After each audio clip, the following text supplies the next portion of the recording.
The Sunday morning light filtered through unfamiliar floor-to-ceiling windows, casting geometric shadows across marble I didn't recognize. My head throbbed with the dull persistence of too many cocktails and too little sleep, but the Egyptian cotton robe I'd borrowed from Alessandra felt like wearing a cloud. I cinched it tighter around my waist, bare feet silent against heated floors as I followed the scent of fresh espresso toward what I hoped was the kitchen. The events of the previous night replayed in fragments. The club, Alessandra laughing, dragging me to the dance floor despite my protests. The emergency call at 3 a.m. Her mother, Paula, rushed to the hospital with chest pains. The frantic cancellation of my ride home. Alessandra's exhausted voice insisting I crash at her family's penthouse rather than navigate the city alone at that hour.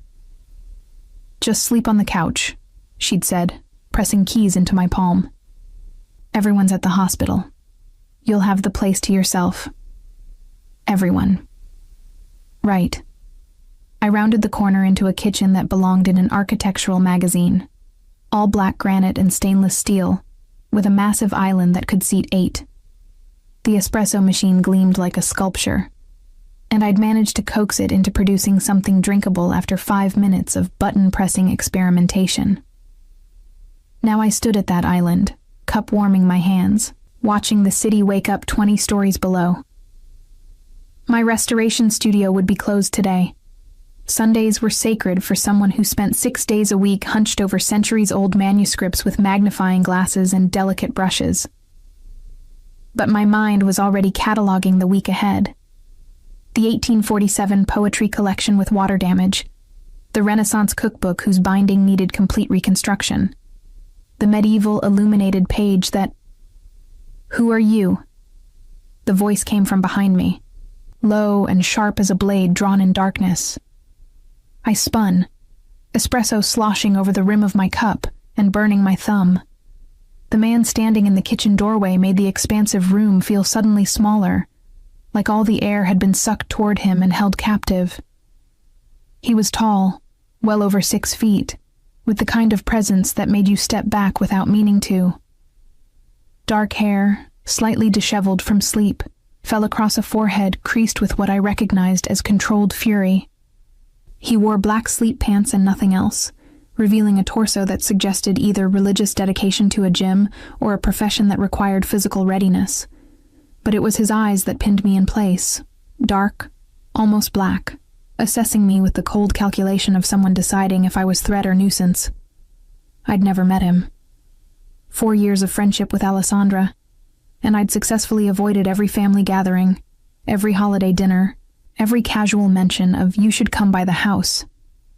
Because I knew who lived here. Everyone in the city knew the Romano name, even if they pretended not to. "I asked you a question." He moved further into the kitchen, each step deliberate. Not rushing, but advancing with the certainty of someone who'd never been denied an answer in his life. I set down my cup with more force than necessary, the sharp click echoing in the tension-thick air. "Julia, I'm Alessandra's friend." His expression didn't soften. If anything, the lines around his mouth deepened. "Alessandra doesn't bring friends home. She didn't bring me.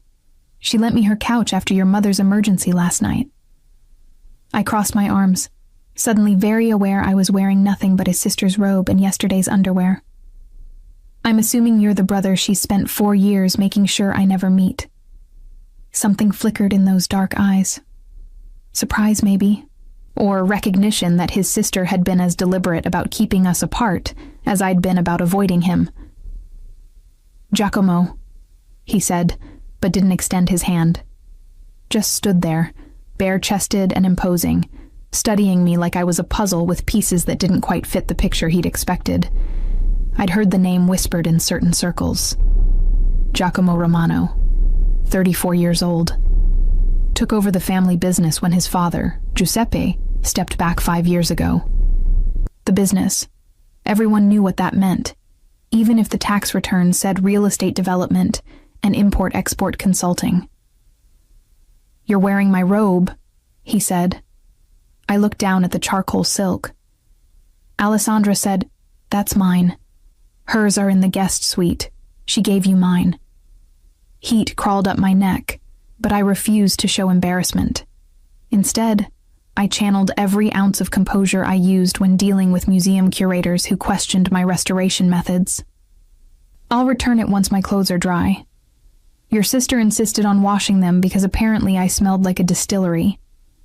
His jaw tightened almost imperceptibly. You're a drunk friend who crashes on couches? I'm a book restorer who went to one club in 6 months because her best friend guilted her into it, had 3 drinks over 4 hours, and ended up here because medical emergencies don't care about ride schedules. I picked up my espresso again, taking a deliberate sip while maintaining eye contact. And I don't crash on couches. I sleep on them when invited by people who don't want me taking the subway alone at 4 a.m. For a long moment, he said nothing. Just looked at me with that unsettling intensity, like he was reading a language I didn't know I was writing. Then he moved to the espresso machine, his shoulder brushing mine as he reached for a cup from the cabinet above my head. The brief contact sent an unwelcome jolt through my system. Pure awareness of skin and heat, and the faint scent of cedar and something darker I couldn't name. I stepped aside, putting the island between us. He prepared his espresso with the efficiency of routine, every movement economical. When he finally turned back to me, cup in hand, his expression had shifted into something I couldn't quite read. Book restorer, he repeated, as if testing the words. You work with old things. I preserve them. There's a difference. I kept my voice level, professional. This was familiar ground, explaining my work to people who didn't understand why anyone would spend months on a single manuscript. I repair damage, stabilize deterioration, and sometimes reconstruct bindings that haven't existed for centuries. You recreate what's missing. I interpret what was there and build frameworks that support what remains. The distinction mattered. I wasn't forging history. I was protecting it. He took a slow sip of espresso, watching me over the rim. Alessandra never mentioned you. We had an agreement. Her family life stayed separate from our friendship. I shrugged, aiming for casual. Easier that way. Easier for who? Both of us. I met his gaze steadily, refusing to elaborate. He didn't need to know that Alessandra had warned me, years ago, about the complicated dynamics of being a Romano. About expectations and obligations, and the weight of a name that opened doors and closed others. About her brother, specifically, and why it was better if we never crossed paths. Giacomo set down his cup with the same deliberate care I'd observed in every movement so far. How long have you known my sister? 4 years. We met at a gallery opening. She was there for the art. I was there because they were exhibiting a restored medieval book of hours I'd worked on. 4 years. He said it like he was calculating something, running numbers that didn't add up to his satisfaction. And this is the first time you've been here. I don't make a habit of visiting friends' homes uninvited. But you're comfortable enough to help yourself to my kitchen, to my coffee, to my robe. I felt my temper stir, that part of me that emerged only when someone pushed too deliberately. Your sister offered all 3. If you have a problem with her hospitality, take it up with her. His lips curved into something that wasn't quite a smile. You have a sharp tongue for someone standing in a stranger's kitchen wearing his clothes. You have a lot of questions for someone whose sister's friend I'm supposed to be. Supposed to be, he repeated, latching onto the phrase. Interesting choice of words. I realized my mistake immediately. I am her friend. You meant you're not sure if I believe you. He moved around the island, closing the distance I'd carefully maintained. Not threatening, but deliberate. You meant you're aware that strange women don't typically appear in my home without my knowledge. My pulse kicked up, but I held my ground. Then you should improve your security. I walked right in with a key. Alessandra's key, which she gave you, during an emergency, when everyone was at the hospital. He stopped a few feet away, close enough that I had to tilt my head back to maintain eye contact. Convenient timing. You think I orchestrated your mother's health scare? Disbelief colored my voice. That's paranoid even for... I stopped myself, but not quickly enough. Even for what? His tone dropped lower, dangerous. Finish that thought. I should have backed down, should have apologized, explained, smoothed over the insult I'd nearly voiced. But something about him, about the way he looked at me like I was either lying or irrelevant, brought out a recklessness I usually kept buried under layers of professional caution and careful politeness. Even for someone with your reputation, I said quietly. I've heard the stories, Giacomo. Everyone has. But I'm not part of whatever world you inhabit. I'm a restorer who works in a studio barely larger than this kitchen, who spends her days with glue and century-old paper. I'm not a threat. I'm not even interesting enough to be suspicious of. His expression shifted again, that unreadable mask cracking just enough for me to glimpse something underneath. Not anger, something closer to intrigue. You know who I am, he said. Not a question. I know what people say. I don't know if it's true, and I don't want to know. I picked up my cup, needing something to do with my hands. I'm here by accident. I'll be gone as soon as my clothes are dry, and Alessandra confirms her mother is stable. Then you can forget you ever saw me. I don't forget faces. The way he said it made my skin prickle.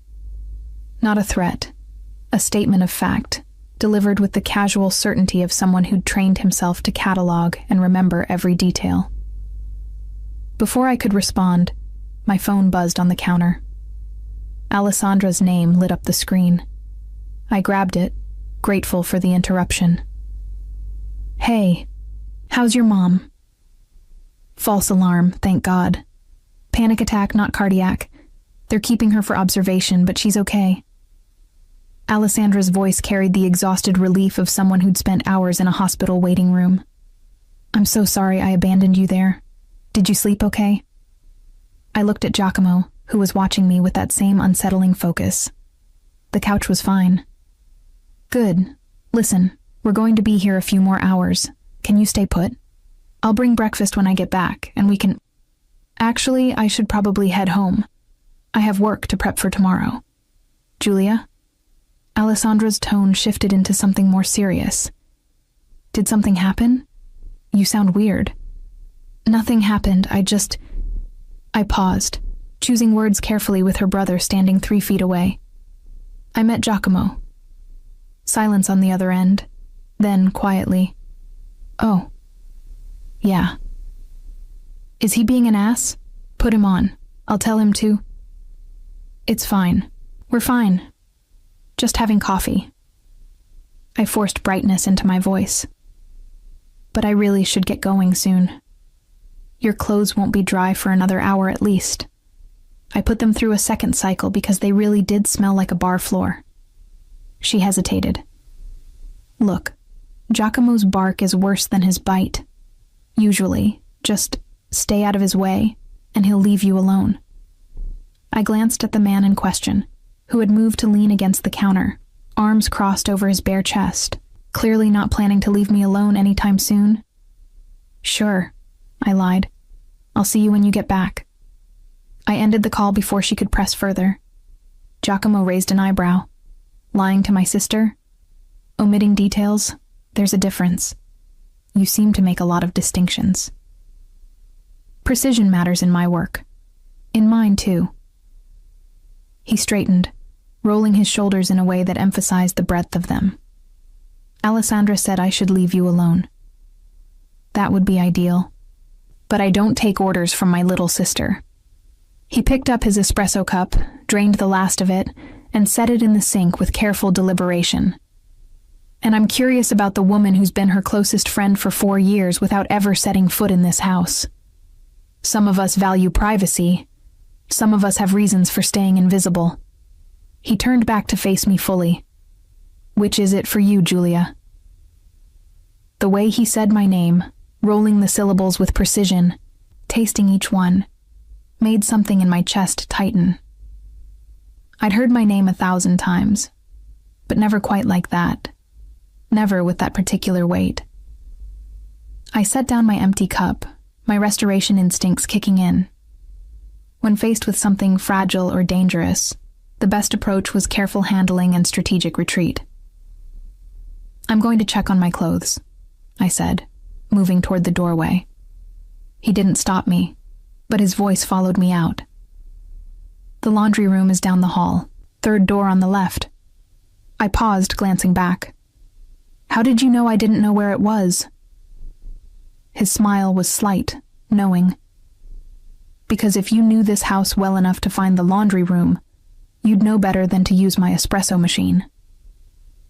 I walked away before he could see my reaction, my heart beating faster than it should from a simple conversation in a kitchen.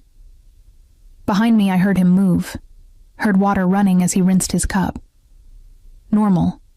Domestic sounds that felt surreal coming from a man whose reputation suggested he was anything but ordinary.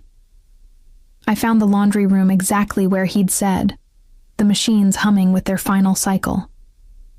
Through the small window, I could see the city stretching out in morning light, steel and glass and millions of people who had no idea what it felt like to stand in Giacomo Romano's kitchen wearing his robe, feeling like prey that had accidentally wandered into a predator's territory. The machine beeped. I transferred my clothes to the dryer, started the cycle, and leaned against the warm metal, closing my eyes. 45 minutes. That's how long until I could dress, leave and return to my carefully constructed life, where dangerous men were confined to history books, and the only tension I managed was in leather bindings and paper fibers. 45 minutes, and then I'd never have to see him again. When I opened my eyes, he was standing in the doorway. "You're persistent," I said, aiming for annoyed but landing somewhere closer to breathless. "You're still here." He leaned against the doorframe, and I noticed details I'd missed before. A faint scar along his jaw, calluses on his hands that didn't match the luxury of his home, the way he held himself, not relaxed, never relaxed, but coiled, ready. "My clothes are drying." "I can see that." His gaze dropped briefly to the spinning dryer, then back to me. "You're uncomfortable. I'm in a stranger's laundry room wearing his robe. It's not exactly my comfort zone. But you're not afraid." I considered lying, decided against it. Should I be? He was quiet for a moment, that calculating look returning. "Most people are. Of me. Of this house. Of what they think they know." "I'm not most people." "No," he agreed. "You're not." The dryer hummed between us, filling the silence with its steady rhythm. Outside the window, the city continued its Sunday morning routine, oblivious to the strange tension trapped in this small room. "Alessandra never told me she was protecting you from me," he said finally. "I thought she was protecting me from her friends, from people who wanted access to the family. Maybe she was protecting us both. From what?" I met his eyes, seeing past the intimidation to something else. Curiosity, genuine interest. The same look I got when examining a manuscript and finding unexpected damage beneath the surface, the urge to understand what caused it, how deep it went, whether it could be repaired. "From complications," I said softly. His laugh was short, humorless. "Too late for that." Before I could ask what he meant, the dryer beeped its completion. I moved to open it, but he was faster, reaching past me to pull out my clothes. The heat from the dryer mixed with the heat from his proximity, and I found myself pressed back against the machine, trapped between warm metal and warmer skin. He handed me the bundle of clothes, his fingers brushing mine. "Get dressed. I'll make you breakfast before you go." "You don't have to." "I know." He stepped back, giving me space. "But Alessandra would never forgive me if I let her friend leave hungry.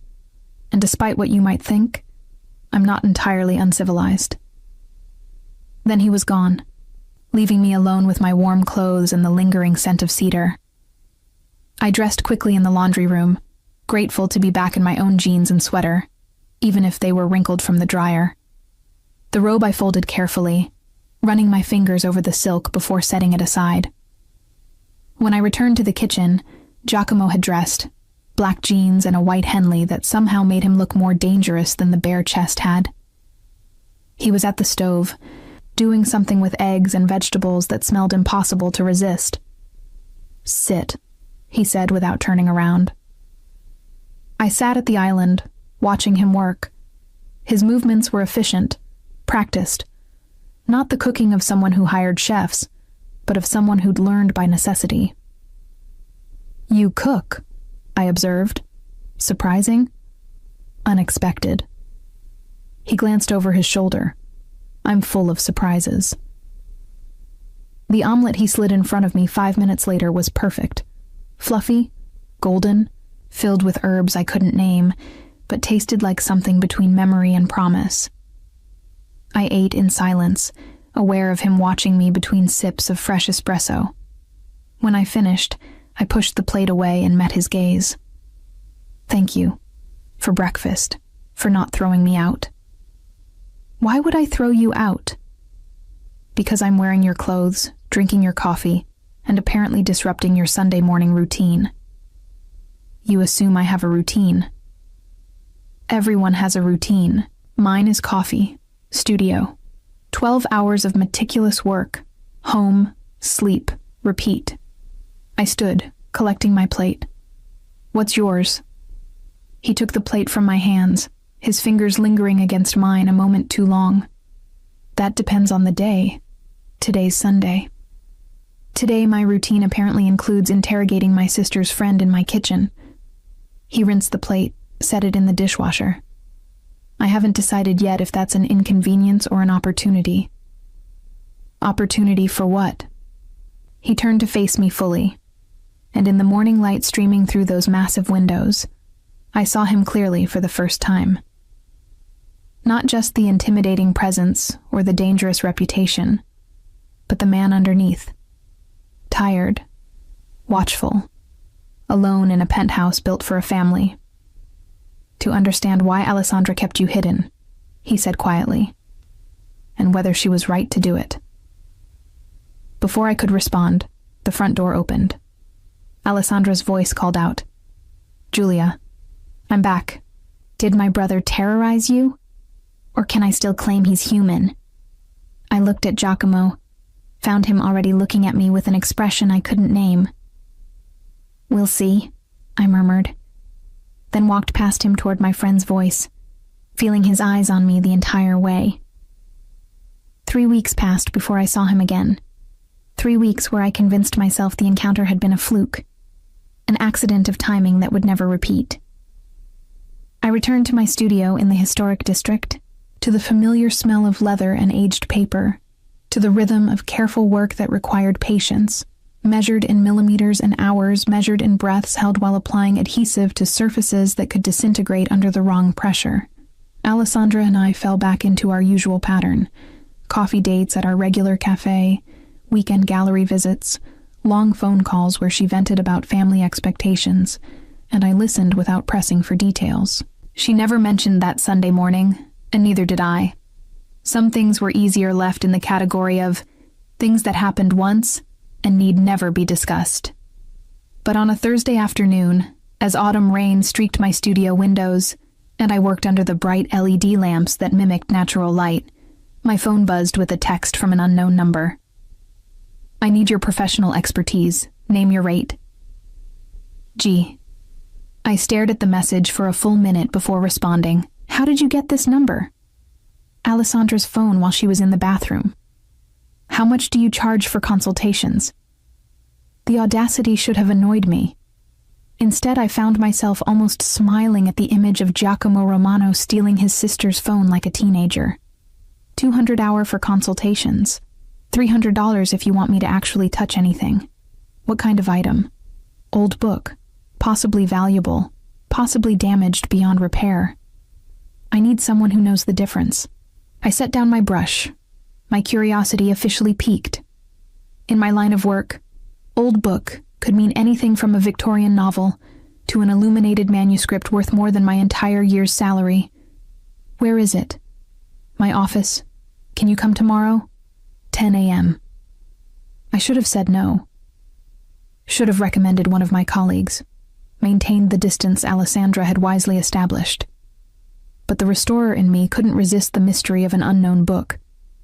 And if I was being honest with myself, another part of me wanted to see him again. To prove the tension in his kitchen had been imagined. To demonstrate I could be professional in his presence. Send me the address. And have coffee ready. Good coffee. Already planning on it. The address he sent was downtown, in one of those buildings where the lobby required 3 forms of security clearance, and the elevator buttons went up to 40. I arrived at 9:55 a.m., dressed in my usual work clothes, black pants, simple blouse, hair pulled back in a practical twist. Professional armor. The receptionist, a woman in her 50s with sharp eyes and sharper suit, looked up as I approached. Julia Ferretti? That's me. Mr. Romano is expecting you. 40th floor, corner office. Angelo will escort you. Angelo materialized from a side door, tall, built like he ate weights for breakfast, with the watchful eyes of someone trained to see threats in shadows. He didn't speak as we rode the elevator up, just positioned himself between me and the door in a way that was probably unconscious habit. The 40th floor opened onto a reception area that managed to be both luxurious and austere. Dark wood, leather seating, and a view of the city that probably cost more per square foot than most people's homes. This way, Angelo said, his first words since we'd met. His accent placed him from the south, maybe Sicily. He led me down a hallway lined with what looked like original artwork. Not reproductions, but pieces I recognized from auction catalogs. A Caravaggio sketch, a Bernini study. Either Giacomo had excellent taste or excellent advisors. The corner office at the end of the hall had floor-to-ceiling windows on 2 walls, a massive desk that looked hand-carved from a single piece of walnut, and bookshelves that made my restorer's heart skip several beats. First editions. Rare volumes. Manuscripts I could see even from the doorway were in desperate need of attention.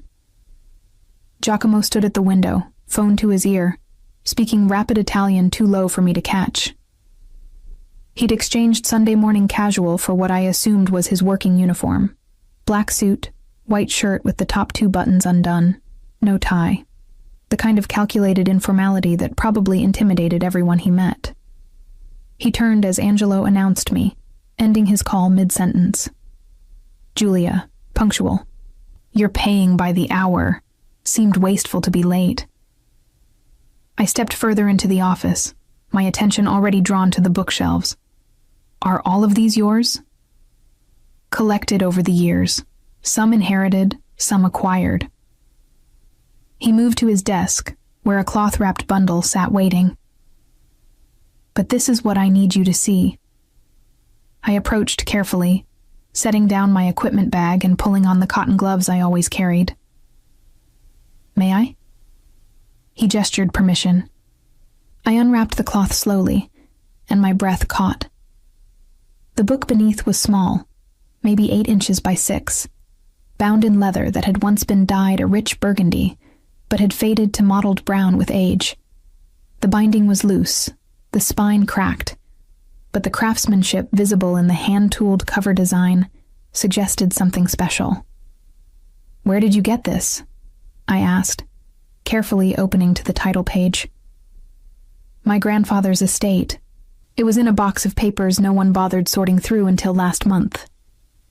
He leaned against his desk, watching me work. The attorney handling the estate thought it might be worth having appraised.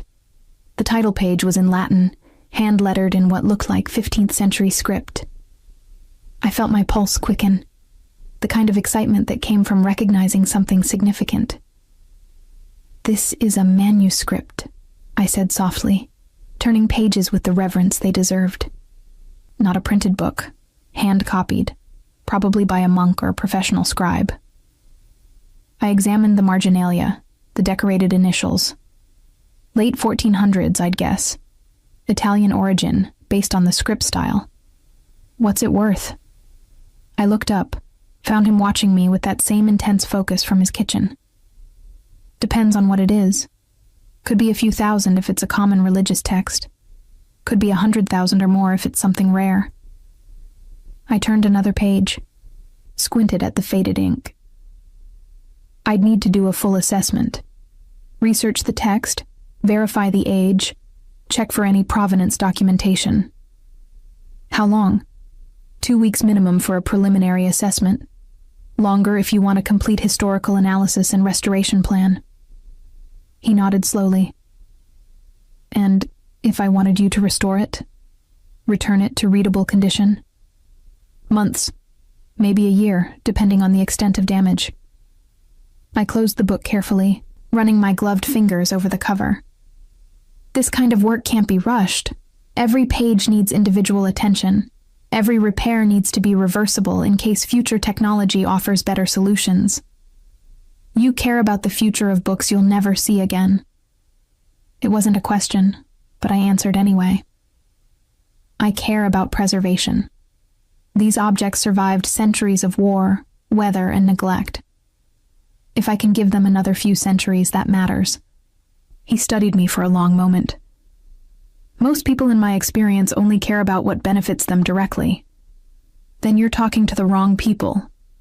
His smile was slight but genuine, apparently. Angelo appeared in the doorway. Boss, Marino's here for the 10:30.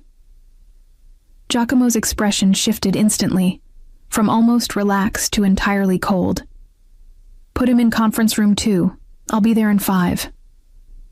Angelo withdrew, and I started rewrapping the manuscript. I should go. Send me high-resolution photos of every page, and I'll start preliminary research. Stay. I paused, looking up. What? The meeting. Stay for it. He moved to a cabinet, poured 2 glasses of water from a crystal decanter. I might need your professional opinion on something. I'm a book restorer, not a business consultant. Marino collects rare books, claims to be an expert. I'd like someone who actually knows what they're talking about in the room. I should have refused. Should have recognized this for what it probably was. Some power play in a world I didn't understand and didn't want to. But curiosity won again. Fine, but my rate applies for the full time I'm here. Wouldn't expect otherwise. The conference room 2 doors down was all glass and steel, with a table that could seat 20. Currently it seated 1, a man in his mid-50s, silver hair, expensive suit, and the kind of smile that made my instincts scream warning.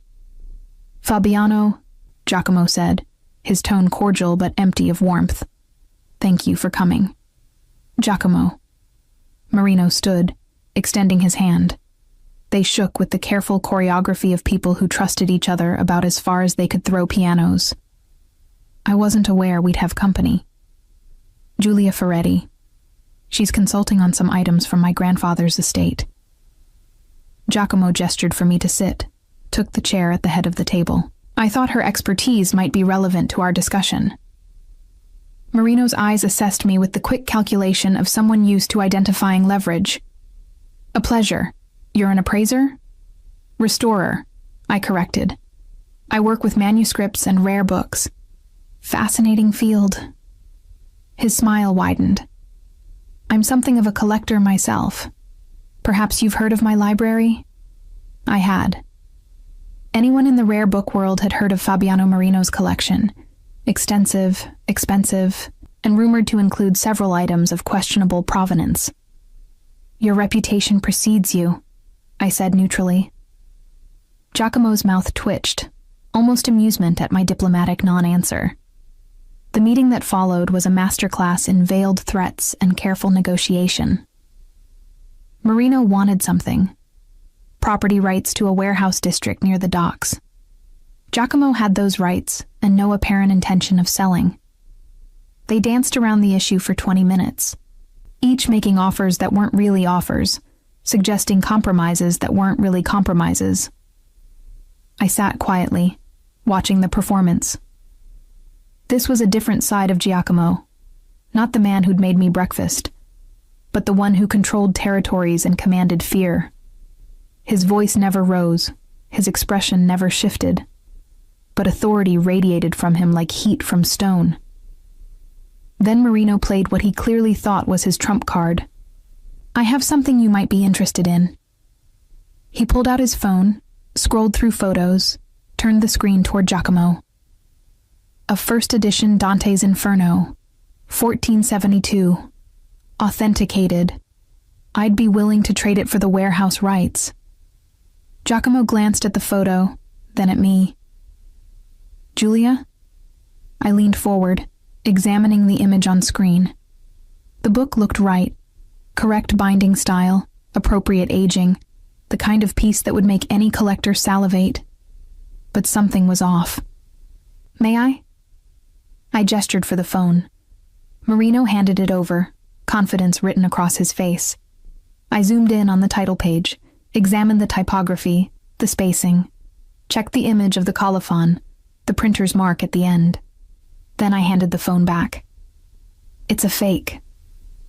Silence dropped like a stone. Marino's smile froze. "Excuse me?" "The typeface is wrong for Nicholas Laurenti's print shop. He used a specific font design that's documented in multiple surviving examples from that period. This is close, but not exact." I kept my voice professional, factual. "Also, the paper shows aging consistent with perhaps 200 years, not 500. Someone did an excellent job artificially distressing it. But the fiber composition is wrong for 15th century Italian paper mills." Marino's face had gone carefully blank. "You're mistaken." "I'm not." I pulled out my phone, found reference images from legitimate 1472 Dante editions. "See the difference in the letter forms? The spacing between lines? Whoever forged this was skilled, but they used modern references instead of studying actual period examples." Giacomo's expression hadn't changed, but something in his eyes had sharpened. "Fabiano, you tried to trade me a counterfeit. The authentication documents can be forged as easily as the book." Giacomo stood slowly, buttoning his suit jacket. "This meeting is over. Giacomo, there's been a misunderstanding. The only misunderstanding is that you thought I wouldn't verify your claims." His voice dropped lower, colder. "The warehouse stays mine, and you'll leave now, before I decide this insult requires a more direct response." Marino left, his earlier confidence shattered into careful retreat. After the door closed, Giacomo turned to me. "How certain are you?" "Completely. I'd stake my professional reputation on it." I met his gaze steadily. "That book is worth maybe 5,000 as a curiosity, not the 500,000 a genuine first edition would command." He nodded once, then smiled, the first genuine smile I'd seen from him. "You just saved me from a very expensive mistake. That's what you pay me for." "No." He moved closer, and I caught that cedar scent again. "I pay you to assess and restore books.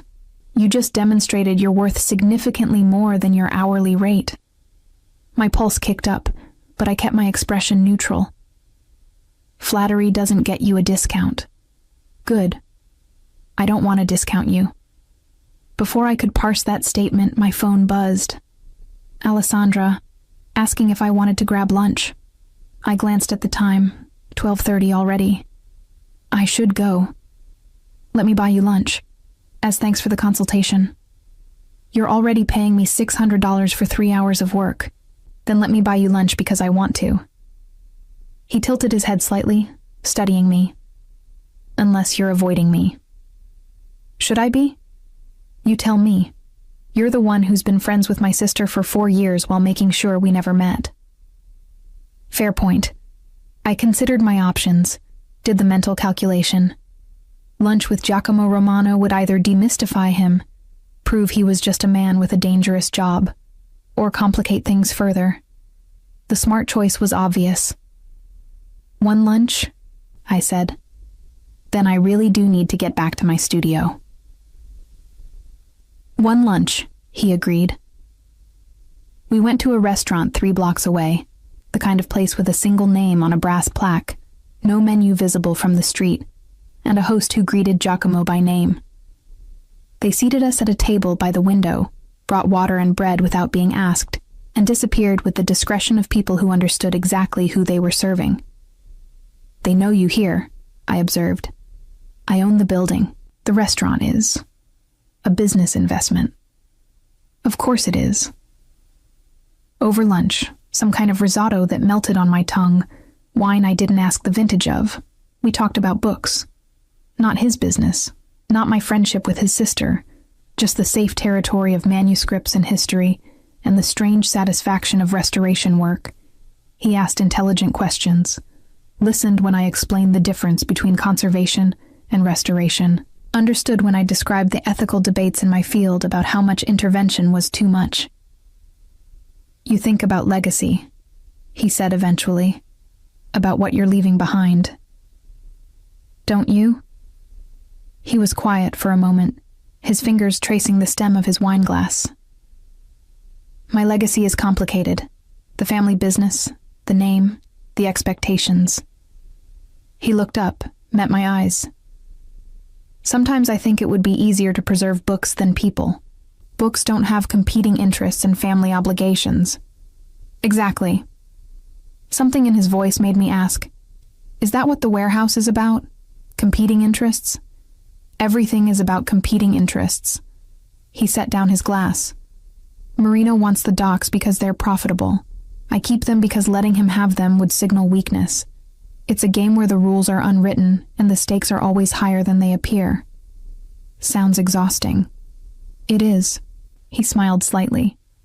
"Which is why having lunch with someone who cares more about fiber composition than territorial disputes is refreshing." "I'm not that boring." "I didn't say boring. I said refreshing." His gaze held mine. "There's a difference." My phone buzzed again. Alessandra following up. "Where are you? Thought we were doing lunch." I typed back quickly. "Got caught up with work. Rain check?" Her response came immediately. "You never get caught up with work. You're the most punctual person I know." "What's going on?" I set down my phone without answering.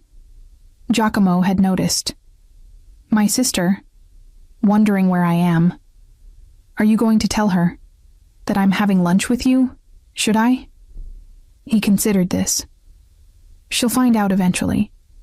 Alessandra has a talent for extracting information.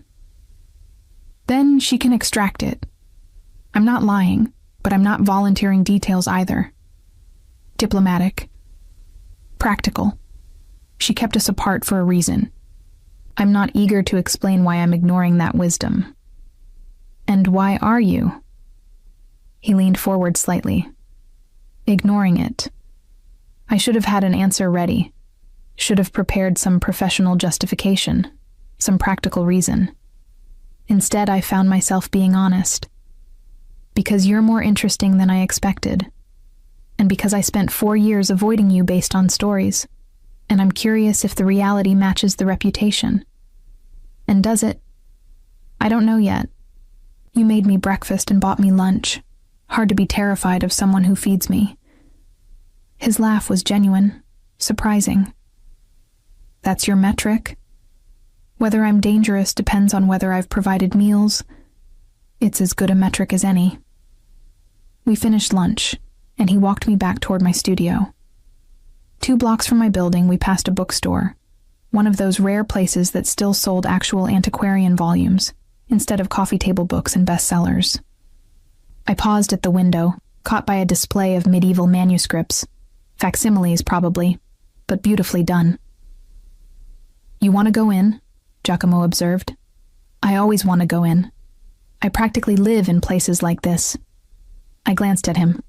"But you probably have actual work to get back to." "My afternoon is clear until 4. He pushed open the door, holding it. "After you." We spent an hour in that bookstore. He watched me examine volumes, listened to me explain why certain bindings mattered, asked questions that showed he was actually absorbing the information. The owner recognized both of us, me from frequent visits, him from reputation, and left us alone to browse. "You're happy here," he said as we left, my arms full of 3 volumes I absolutely didn't need but couldn't resist. More than in restaurants or offices. Books don't judge me. Neither do I. I looked at him, found his expression serious. "Don't you? Earlier you thought I was suspicious, a threat hiding in your kitchen." "I thought you were unexpected. I've since revised my assessment." "To what?" "Complicated." He took the books from my arms, carrying them despite my protests. In a way I didn't anticipate and don't quite know what to do with. We'd reached my studio, a converted warehouse space I shared with 2 other restoration specialists. The afternoon light slanted through high windows, illuminating dust motes and the familiar chaos of my work table. Giacomo set down my books, taking in the space. "This is where you work." 5 days a week, sometimes 6, sometimes 7 if I'm on a deadline. I hung up my jacket, suddenly aware of how humble my studio looked compared to his office. But I refused to apologize for it. This was mine, built on skill and persistence, not inherited or intimidated. He moved to my work table, examining the manuscript I'd left partially disassembled. "What is this?" 15th century Book of Hours, private commission. The owner's great-grandmother brought it from France, and 3 generations of neglect nearly destroyed it. I joined him, pointing out the damage. "See how the binding's completely separated? And the water staining on these pages. Can you fix it?" "I can stabilize it. Return it to usable condition. But the water damage is permanent. I can only prevent it from getting worse." He was quiet, studying the delicate pages. When he looked up, his expression had softened into something I couldn't quite identify. "You really do care about these objects. They're pieces of history. Someone took the time to create this, to write out prayers by hand, to decorate margins, to bind it in leather they probably cured themselves. That matters. Even though it's broken, especially because it's broken, nothing worth preserving stays perfect." The words hung between us, loaded with meanings I hadn't intended but couldn't take back. Giacomo checked his watch, and I saw the shift back into businessman. "I should go. I have that 4 o'clock. "Of course." I walked him to the door. "Thank you for lunch. Thank you for saving me from Marino's fake Dante." At the threshold he paused. "Julia?" "Yes?" "I'm going to see you again. Not for work, not because of Alessandra, because I want to." My heart kicked against my ribs. That's probably not a good idea. Probably not. He smiled, dangerous and honest. But I stopped caring about good ideas when you walked into my kitchen wearing my robe. Then he left, and I stood in my studio doorway, watching him disappear down the street with his security trailing at a discreet distance. My phone buzzed. Alessandra, persistent. "Seriously, where did you disappear to? You're being weird." I stared at the message, then at the 3 books Giacomo had carried for me, now stacked on my table beside the manuscript I was restoring. "Complicated," he'd said. He had no idea. The manuscript from Giacomo's grandfather turned out to be something extraordinary. I'd spent 2 weeks researching, cross-referencing, consulting with colleagues across Europe. The Latin text was a previously unknown medical treatise from 1489, written by a physician whose other works had been lost to time. If authenticated, and I was 90% certain of the attribution, it would be worth somewhere in the range of 200,000 euros. I drafted my preliminary report, included photographs and analysis, and sent it to his email on a Wednesday afternoon. Within an hour, my phone rang. "You're sure about this?" His voice carried excitement barely restrained. "Unknown treatise? Museum-worthy? Assuming the carbon dating confirms the age, yes. This is significant, Giacomo. Not just valuable, historically important. When can you start restoration? I'd been preparing for this question. I can't. Not right now. Silence. Then carefully. Why not? I'm booked through next spring with other projects. Some of them are institutional commissions I can't defer. The earliest I could start on your manuscript is May. That's 7 months away. I know, I'm sorry. I can recommend other restorers who specialize in this period. No. Flat. Final. If you can't do it now, I'll wait. But I want you. Something about the way he said it made heat crawl up my neck. 7 months is a long time. Then I'll have 7 months to convince you to move my project up the schedule. Giacomo, have dinner with me. Tonight. The sudden shift caught me off guard. What? Dinner. To celebrate finding out my grandfather's forgotten book is worth a fortune. His tone had changed. Less business and more something else. Unless you're busy. I looked at my work table, at the book of hours that needed another 3 hours of attention tonight if I wanted to meet Friday's deadline. I have work. You always have work. One dinner won't destroy your schedule. He was right, which annoyed me. Fine, but somewhere casual. I'm not dressing up on a Wednesday. Deal? I'll pick you up at 7. He hung up before I could argue the logistics. At 6:45, I was still in my studio, cursing my inability to say no while trying to make my work clothes look intentional rather than haphazard. Black pants, silk blouse, hair down instead of pulled back. The best I could manage without going home to change. At 6:58, a sleek black car pulled up outside. Not a driver, Giacomo himself behind the wheel, which surprised me. He stepped out wearing dark jeans and a charcoal sweater that probably cost more than my monthly rent, but at least wasn't the full suit armor. You look good, he said, as I slid into the passenger seat. You look like you're trying not to look like yourself. His smile flashed. Is it working? Not even slightly. You still radiate danger and expensive cologne. The cologne is bergamot and cedar, and I'll take danger as a compliment. He drove us to a restaurant in the old district. Stone walls, candlelight, the kind of intimate space where conversations stayed private. We were shown to a corner table, brought wine without ordering, left alone with menus we barely glanced at.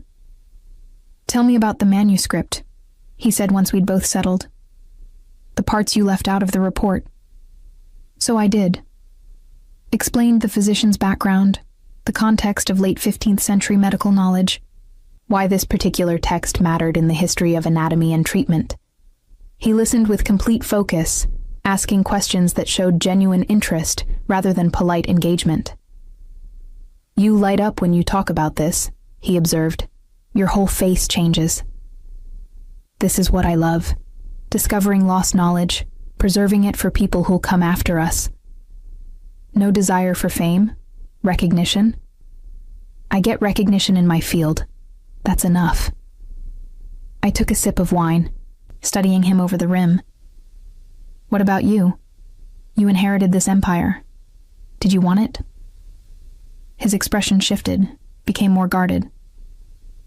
One is complicated when you're born into expectations. That's not an answer. No, he agreed. It's not. We ordered food that arrived in careful courses. Between bites, the conversation drifted to safer topics, books we'd read, places we'd traveled, the strange satisfaction of work done well. He told me about his sister's relentless matchmaking attempts, her insistence he needed to settle down with someone suitable. Suitable, I repeated. What does that even mean? Someone from the right family, the right background, someone who understands the business and won't ask uncomfortable questions about how wealth gets made and maintained. Sounds romantic. His laugh was bitter. Romance isn't typically part of these arrangements. But you've avoided them so far. I have. He leaned back, wine glass in hand, much to my father's frustration. Giuseppe retired 5 years ago expecting me to follow tradition, take over the business, make a strategic marriage, produce heirs. I've managed 2 out of 3. No heirs, no marriage. His gaze held mine. No one suitable has appeared. Something in his tone made my pulse quicken. Giacomo, 3 weeks ago, you walked into my kitchen wearing my robe, drinking my coffee, completely unafraid despite knowing who I am. You saw through Marino's fake in 30 seconds. You talk about paper fibers and binding techniques with more passion than most people discuss anything. He set down his glass. You're the most unsuitable woman I've ever met, and I can't stop thinking about you. I should have expected this, should have seen it building through lunches and bookstore visits, and the way he looked at me when he thought I wasn't paying attention. But hearing it stated so baldly still stole my breath. I'm your sister's best friend. I'm aware. We're from completely different worlds. Also aware. This is a terrible idea. The worst. He reached across the table, his fingers finding mine. Tell me you haven't thought about it. About us. I couldn't. Because I had thought about it, in those unguarded moments between sleep and waking, in the middle of restoration work when my mind wandered, in every conversation where his intensity made me feel seen in ways I'd never experienced. But wanting something didn't make it wise. I don't fit into your life, Giacomo. I work in a converted warehouse. I drink cheap wine and eat last night's pasta for lunch. I can't walk into galas and charity events and act like I belong in rooms full of people who measure worth in bloodlines and bank accounts. I'm not asking you to fit into anything. I'm asking if you feel what I feel when we're together. The rest, he gestured vaguely, is logistics. Logistics built on family obligations and business connections, in a world where people like Marino try to cheat you with fake manuscripts. I pulled my hand back. I've watched Alessandra navigate that pressure her whole life. I know what it costs. Then let me be clear about what I'm proposing. His voice dropped lower, more intense. Not marriage, not some strategic arrangement. Just time. Us. Seeing where this goes without the weight of expectations. Your family is my problem, not yours. He leaned forward. Julia, I've spent 15 years making calculated decisions, weighing consequences, choosing duty over desire. For once, I want to choose something because I want it. Because you make me remember there's more to life than territory and tradition. The raw honesty in his voice cracked something in my carefully maintained walls. And when it gets complicated, when your world collides with mine, then we deal with it together. I wanted to believe him. Wanted to ignore every warning sign and lean into the gravitational pull he seemed to exert on my common sense. I need to think, I said finally. This isn't a decision I can make over dinner. Fair enough. He signaled for the check. Take your time. But Julia, I'm patient when something matters. And you matter. He drove me back to my studio, walked me to the door despite my protests that it wasn't necessary.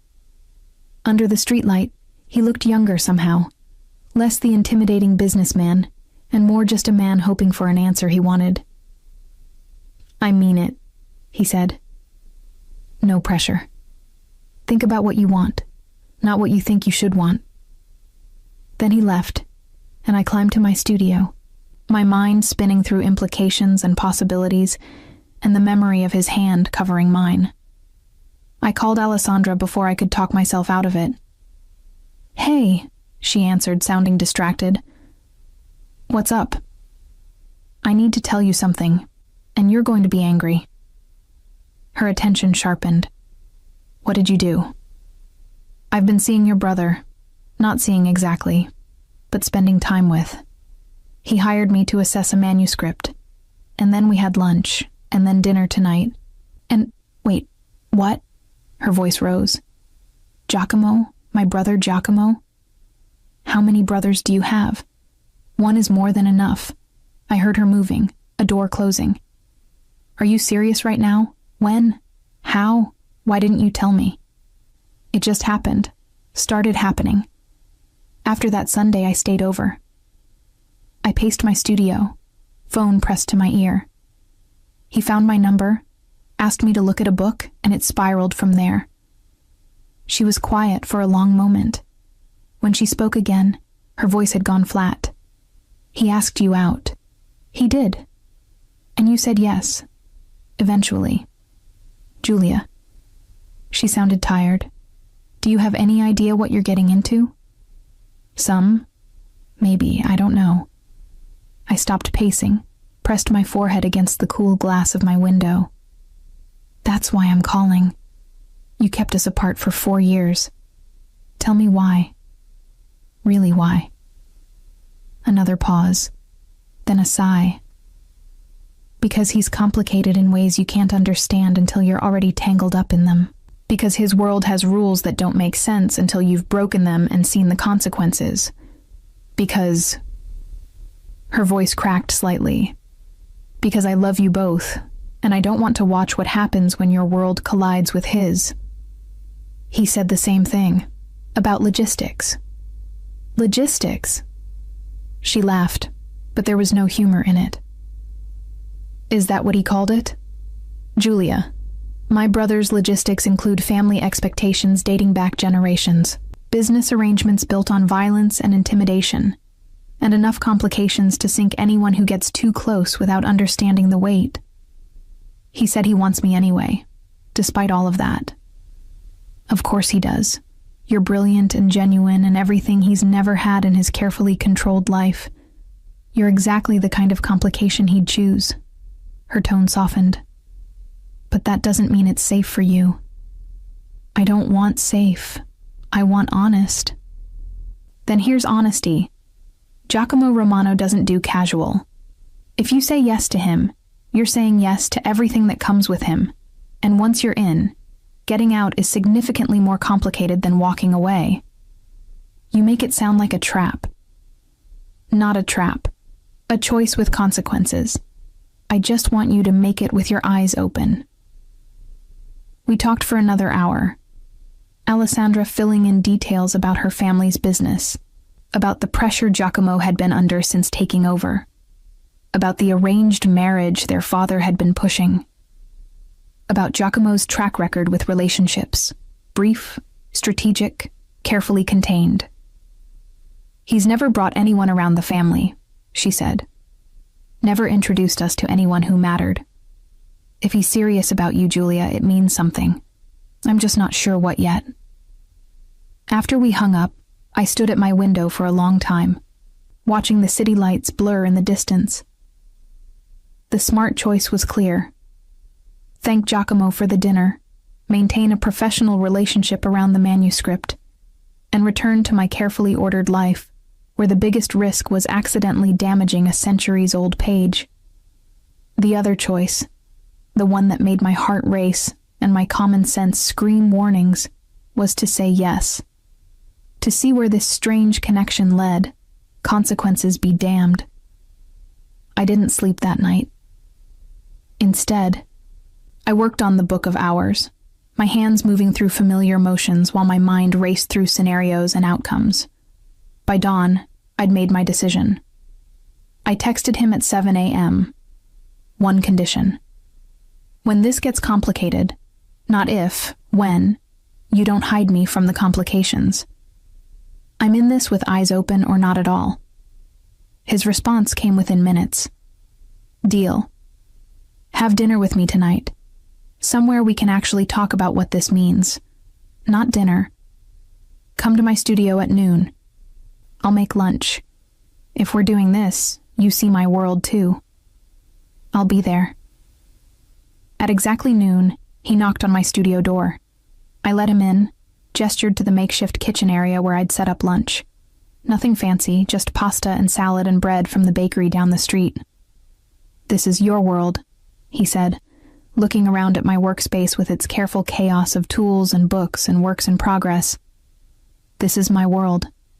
No pretense, no expensive wine, no strategic seating arrangements.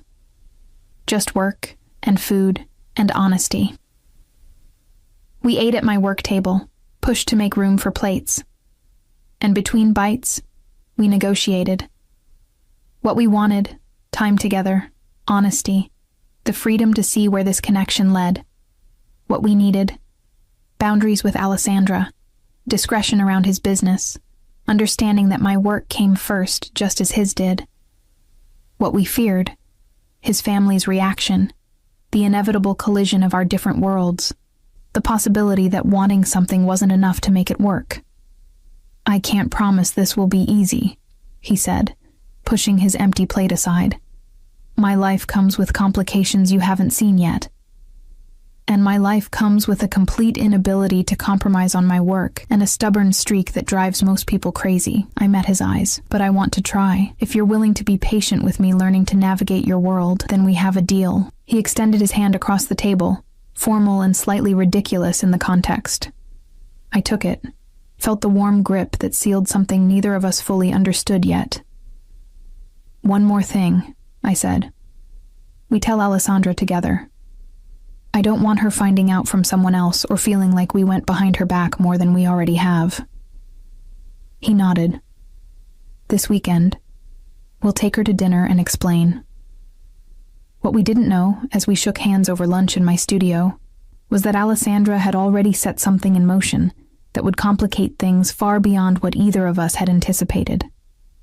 Alessandra took the news better than I'd feared, and worse than I'd hoped. We met at a quiet restaurant Saturday evening, neutral territory where no one had home advantage. She arrived 15 minutes late, which I recognized as a power move.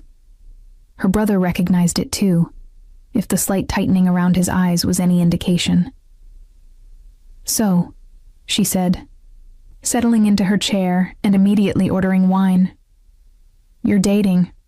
My best friend and my brother are dating. We're seeing where things go, I corrected carefully. That's just dating with commitment issues. She looked between us, her expression unreadable. How long has this been happening without me knowing? 3 weeks, Giacomo said, since I asked her to assess the manuscript. 3 weeks. And you're telling me now because we wanted to be sure it was something before making it your problem, I said. And because I didn't want you hearing it from someone else. She studied me for a long moment, then sighed. You're serious about this, both of you. It wasn't a question, but Giacomo answered anyway. Yes.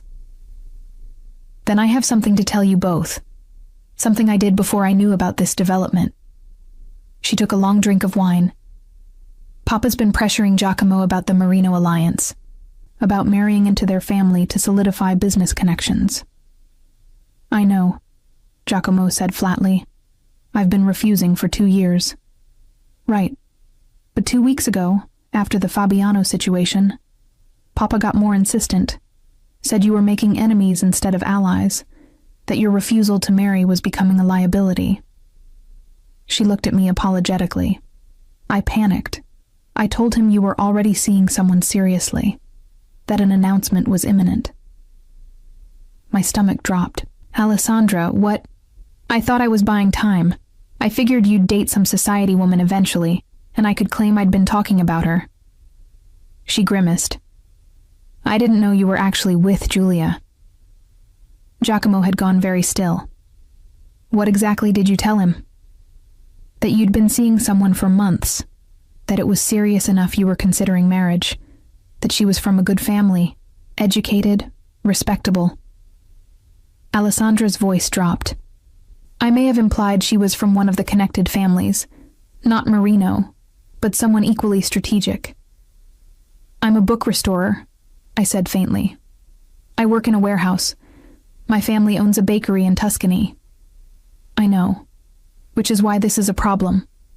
She looked at her brother. Papa wants to meet her. This mystery woman who's captured your attention enough to refuse the Marino alliance. He's planning a family dinner next Friday. Giacomo's expression had gone from still to carved from stone. You lied to our father about my relationship status. I was trying to help. You were about to be railroaded into an arrangement with Fabiano's daughter, and I thought... She stopped, running her hands through her hair. I thought I had more time to figure it out.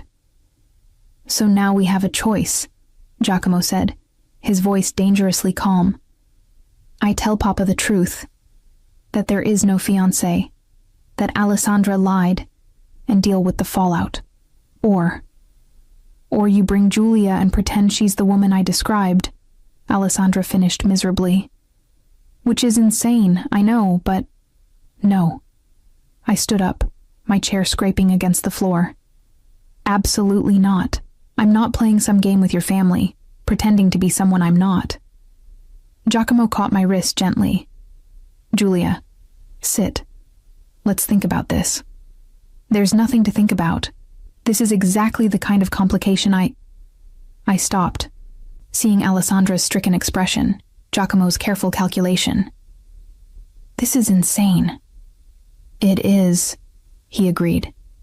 But Alessandra's not wrong about the timing. If I tell Papa the truth now, he'll push harder on the Marino alliance. And I refuse to be manipulated into a marriage that benefits everyone except me. So instead you'll manipulate your father by using me as a fake fiancé? I pulled my wrist free. How is that better? It's not. But it buys us time to figure out what this actually is between us. He gestured between us. Right now, we're 3 weeks into something neither of us fully understands. If we walk into family scrutiny this early, it'll kill whatever we're building before we know what it could be. I finished quietly. Alessandra leaned forward.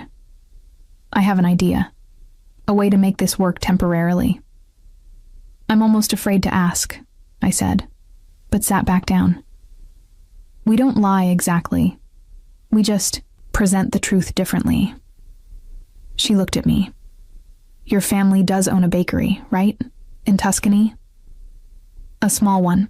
My parents supply local restaurants and hotels. Perfect. We position you as a business owner's daughter. Educated, respectable, cultured. All of which is true. She turned to Giacomo. You met her through work, the manuscript assessment. Also true. You were impressed by her expertise, started spending time together, realized it was serious. Completely true. Except the part where we pretend we're engaged, I pointed out. We don't have to go that far, just dating seriously. Let Papa draw his own conclusions about where it's heading. Alessandra was warming to her idea. One dinner. You meet the family, make a good impression, and then we have time to either make this relationship real enough to withstand scrutiny, or end it quietly before anyone gets hurt. I looked at Giacomo. You're actually considering this. I'm considering whether 6 months of fake relationship is better than 20 years of real misery in a strategic marriage. He met my eyes. I'm also considering that if we do this, if you agree to one dinner, one performance, you'll be giving me something no one else has. A choice about my future. That's not fair. You're making this about noble sacrifice when it's really about manipulation and lies. You're right. It's not fair. He didn't look away. But I'm asking anyway. One dinner. Meet my family. Let them think we're serious. And buy us time to figure out if we actually want to be. I should have said no. Should have walked away from the entire mess. Gone back to my studio and my manuscripts and my uncomplicated life. But I looked at Alessandra's guilty desperation, at Giacomo's careful control hiding what I'd learned to recognize as vulnerability, and felt my resistance crumbling. One dinner, I said finally. But we do this my way. I don't lie about who I am or where I come from. If they ask about my family, I tell them the truth. No pretending to be society or connected or anything I'm not. Agreed, Giacomo said immediately. And after this dinner, we reevaluate. If it's too complicated, if your family becomes a problem, we end this before it gets worse. Fair. And you owe me, I added, pointing at Alessandra. You owe me so much gelato and wine, and listening to me complain about my problems without making them about your family for at least a year. She smiled, relieved. Deal. I'm so sorry, Giulia. I really was trying to help. I know. Your helping just happens to be as complicated as your brother's entire existence. The rest of dinner was spent planning. Alessandra coached me on family dynamics. Giuseppe was traditional but fair. Paola was warm but shrewd. And there would be extended family, including cousins and business associates, who'd be assessing me with the calculation of jewelers examining stones. Just be yourself, Giacomo said as we left the restaurant. The version of yourself who isn't afraid to call me out when I'm being arrogant. That's every version of myself. Exactly. He caught my hand, pulling me back as Alessandra walked ahead toward her car. Thank you for agreeing to this insanity. I'm still not sure why I did. Because under that practical exterior, you're curious about what this could be. And because you're brave enough to walk into complicated situations if the outcome matters. He kissed me then, in the middle of the sidewalk, with his sister pretending not to watch from 20 feet away. It was the first time, surprising and inevitable at once, tasting like wine and poor decisions and the dangerous certainty that I was already in too deep to back out now. When we broke apart, I said, if this dinner goes badly, it won't. But if it does, I'm blaming you and your sister equally. Fair enough. The next 5 days passed in a blur of preparation. Alessandra took me shopping for an appropriate dress, despite my protests that I had perfectly acceptable clothes. We compromised on something simple but elegant, deep blue silk that she claimed walked the line between sophisticated and approachable. Giacomo checked in daily, asking if I was okay, if I needed anything, if I wanted to back out. Each time I considered saying yes, considered ending this before the dinner that would seal us into whatever came next. But each time, I thought about the way he looked at me when I explained restoration techniques, the way he listened like my words mattered, the way he'd held my hand in his office and said I was complicated in ways he didn't know what to do with. So I said no. I wouldn't back out, and prepared myself to walk into the Romano family dinner like I belonged there. Friday evening arrived too quickly. Giacomo picked me up at 6, looking devastating in a dark suit that made his eyes even more intense. You're nervous, he observed as I slid into his car. I'm terrified. There's a difference. You faced down my interrogation in my kitchen wearing nothing but a robe. You exposed Marino's fraud in front of him. You can handle my family. Your family thinks I might marry you someday, slightly higher stakes than manuscript authentication. He reached over, took my hand. If anyone makes you uncomfortable, we leave. No questions, no explanations. We just go. You can't leave your family dinner because someone made me uncomfortable. Watch me. The certainty in his voice steadied something in my chest. The Romano family estate was in the hills outside the city, a sprawling villa that managed to be both fortress and home. Security at the gates recognized Giacomo's car, waved us through without stopping. You grew up here, I said, taking in the manicured grounds. Until I moved to the city penthouse 5 years ago. My parents still live here. Alessandra has an apartment in the guest house. He pulled up to the main entrance. Ready? Not even slightly. Perfect. Me neither. He came around to open my door, offered his hand. I took it, feeling the calluses against my palm, the same hands that commanded empires and made perfect breakfast omelets and held centuries-old manuscripts with reverence.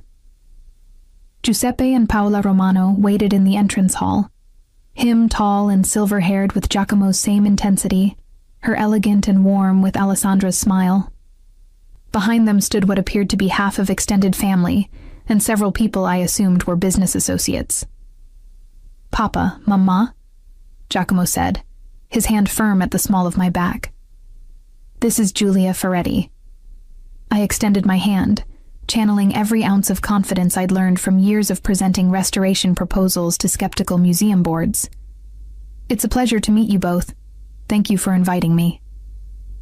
Giuseppe's handshake was testing, not crushing, but firm enough to gauge strength. Ferretti, From Tuscany? My family owns a bakery outside Florence.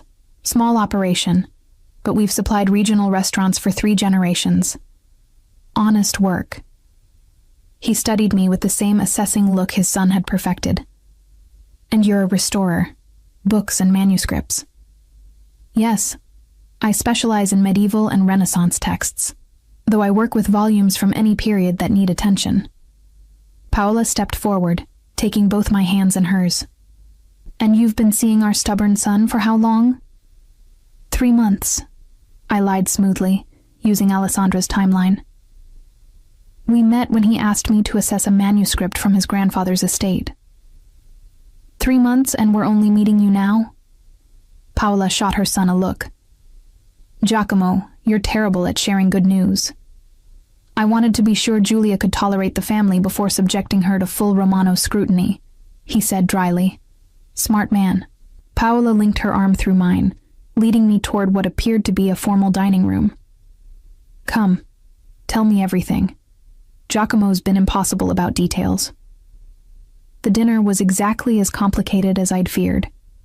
20 people at a table that gleamed with crystal and silver, courses that kept coming, and conversation that danced around business and family and subtle assessments of my suitability. I answered questions honestly, about my work, my family, how I'd met Giacomo.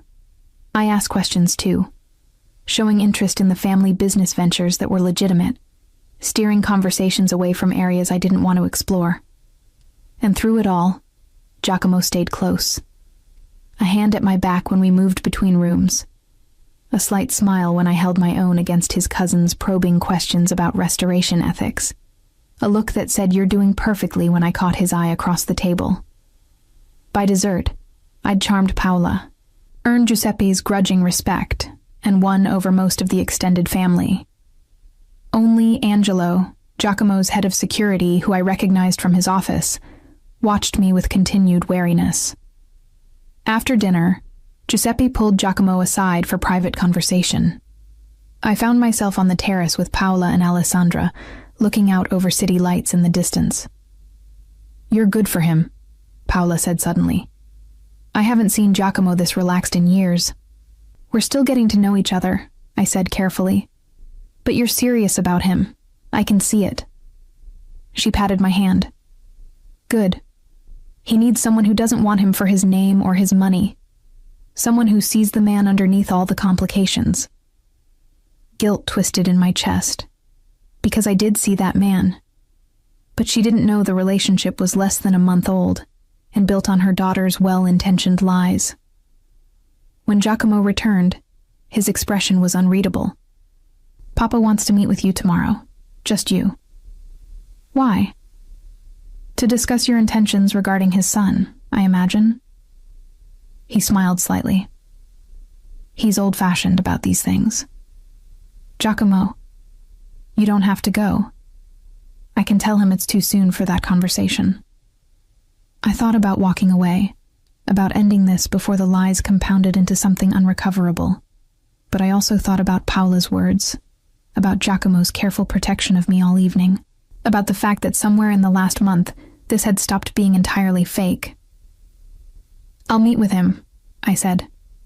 Tomorrow afternoon, 2:00. He looked surprised. You're sure? Not even slightly, but I'm doing it anyway. That night, he drove me home, walked me to my studio door. Under the streetlight, he said, You were incredible tonight. Perfect. I was terrified and lying through my teeth about timeline. But you were yourself. That's what mattered. He cupped my face. Thank you. For doing this. For giving me a choice I didn't think I'd have. Don't thank me yet. Your father might see right through me tomorrow. Even if he does, you gave me tonight. That's worth whatever comes next. He kissed me goodnight. Longer, deeper than the restaurant kiss. Tasting like promise and complication, and the dangerous addictiveness of playing with fire while pretending not to feel the heat. The next afternoon, I returned to the Romano estate. This time, Giuseppe met me alone in his study, all wood paneling and leather and the kind of quiet authority that came from decades of wielding power. "Sit," he said, gesturing to a chair across from his desk. I sat, hands folded in my lap, channeling the composure that had gotten me through countless difficult conversations with clients. He studied me for a long moment. "My son is in love with you." The words hit like physical impact. "Sir, I don't think..." "I've known Giacomo for 34 years, raised him, trained him, watched him become the man he is, and I've never seen him look at anyone the way he looks at you." Giuseppe leaned back in his chair. "So I have one question. Are you in love with him?" Truth. That's what he was asking for. Not timeline, not pretense, just the one thing that mattered. "I'm falling," I admitted quietly. "I didn't plan to. But yes, I'm falling in love with your son." He nodded slowly. "Then I'll be direct. My world, my family's business comes with complications, dangers, expectations. If you commit to Giacomo, you commit to all of it. Can you handle that?" "I don't know," I said honestly. "I'm still learning what all of it means, but I'm willing to try if he is." "Good, because my son deserves someone brave enough to try rather than someone convenient enough to fit." He stood, extending his hand. "Welcome to the family, Julia, officially or otherwise." I shook his hand, feeling the weight of what I'd just agreed to settle onto my shoulders like one of my centuries-old manuscripts, precious, fragile, requiring careful handling to preserve. When I left that study, I texted Giacomo. "Your father is terrifying, and I think he likes me. Also, I might have just accidentally committed to falling in love with you. Thought you should know." His response came immediately. "Good, because I'm already there. Come to the penthouse tonight. We should talk about what happens next. What happened next would change everything." But standing in the Romano estate, feeling the weight of history and family and choices made centuries ago still reverberating, I realized I was ready. Ready to stop running from complications and start facing them with someone who made them feel worth navigating. The arrangement Alessandra had inadvertently created should have lasted 6 months. Long enough for me to become a familiar fixture at family events, for Giacomo to demonstrate he was settled, for the pressure about the Marino alliance to dissipate naturally. It lasted 8 weeks before everything collapsed. Those 8 weeks were strange and beautiful, and more complicated than any manuscript I'd ever restored. I split my time between my studio and Giacomo's penthouse, between restoration work and family dinners, between my humble reality and his luxury empire. He kept his word about not hiding me from complications. I learned the real scope of the Romano business. Not just the legitimate holdings, but the territories, the influence, the careful balance between legal enterprise and darker necessities. He walked me through it with brutal honesty, giving me chances to leave before I was in too deep. I stayed anyway. In return, I showed him my world. The painstaking precision of restoration, the satisfaction of making broken things whole again, the way history lived in paper and ink and leather.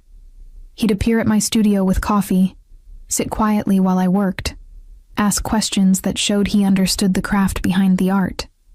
We attended family gatherings where Paola fussed over me, and Giuseppe assessed me with continued approval. We went to galas where I wore borrowed dresses and learned to navigate conversations about art and business and carefully coded threats. We spent quiet Sundays in his penthouse where I cooked simple meals and he read while I worked, and it felt almost normal. Almost. Because beneath the surface, 2 problems were growing. First, I was actually falling in love with him. Not the performance version, not the arrangement. The real man who made perfect espresso and listened to me explain paper fibers and looked at me like I was the most interesting mystery he'd ever encountered. Second, someone didn't want us together. The signs started small. A photographer outside my studio, too interested in my comings and goings. Questions from clients about my connection to the Romano family. A break-in at my studio where nothing was stolen but everything had been carefully searched. Someone's investigating you, Angelo told me bluntly after the break-in. He'd started appearing outside my studio, Giacomo's gift of security I couldn't refuse. Trying to find dirt, leverage, anything that could be used against the boss. Who? Working on that, but you need to be careful. No more walking home alone, no more predictable routines. I told Giacomo that evening, sitting in his office while he worked late. He didn't look surprised, just tired. I was hoping we'd have more time before this started. Before what started? The pressure, the attacks, the systematic attempts to break what we're building because it doesn't fit the plan certain people had for my future. He set down his pen, met my eyes. This is what I meant about complications. My choices affect more than just me. So what do? We have options. He stood, moved to the window. I can announce publicly that we're serious. Make it clear you're not going anywhere, which might make you more of a target, but also more protected. Or we can end this now, before you're pulled deeper into something you never asked for. You want to end it? I want you safe. He turned to face me. But I also want you with me. Those two things might be incompatible. I thought about walking away, about returning to my quiet life, where the biggest danger was paper cuts and the worst complication was a difficult binding repair. I'm not leaving, I said, but I'm also not hiding. Whatever announcement you need to make it. I'm done pretending this is temporary. Relief washed across his face. You're sure? Completely terrified and completely sure. I stood, closed the distance between us. Someone needs to teach you that not everything in your life has to be a calculated risk. You're the biggest risk I've ever taken. Then let's make it worth it. He kissed me, and it felt different than before. Not tentative or exploratory, but claiming. A line being crossed from performance into reality. The announcement went out 3 days later through official channels. Giacomo Romano was in a serious relationship with Giulia Ferretti, a book restoration specialist. The family was delighted. No further comment. The response was immediate and violent. My studio was vandalized, not with random destruction, but surgical damage. Tools broken, works in progress destroyed, clients' manuscripts deliberately ruined.